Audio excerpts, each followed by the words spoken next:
সাইফ কাণ্ডে শরীফুলের আঙুলের ছাপ মিলছে না, গুজব বলল মুম্বাই পুলিশ। অপেক্ষা অন্তিম রিপোর্টের। সাইফ আলী খানের উপর হামলার ঘটনা নিয়ে চাঞ্চল্য অব্যাহত। 16 জানুয়ারির ঘটনায় মুম্বাই পুলিশ গ্রেফতার করে শরীফুল ইসলাম শেহজাদ নামে এক ব্যক্তিকে। ধৃত ব্যক্তি বাংলাদেশের বাসিন্দা। অভিযোগ, অবৈধভাবে ভারতে প্রবেশ করেছিলেন তিনি। ডাকাতির উদ্দেশ্য নিয়েই তিনি সেই রাতে হানা দিয়েছিলেন সাইফের বাড়িতে। বাধা পেয়ে সাইফের উপর চড়াও হয়েছিলেন বলে জানিয়েছে পুলিশ। পুলিশের জালে শরীফুল এলেও এখনো রয়ে গিয়েছে বেশ কিছু ধোঁয়াশা। সেই রাতে সাইফের বাড়িতে প্রবেশ করা ব্যক্তি কি আদেও শরীফুল? এমন প্রশ্ন উঠছে।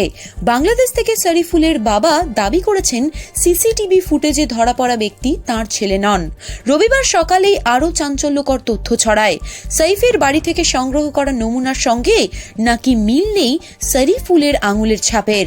যদিও প্রাথমিক পুলিশি তদন্ত নিশ্চিত করেছে সাইফের বাড়িতে ঢুকে পড়া ব্যক্তি বছর 30-এর শরীফুলই।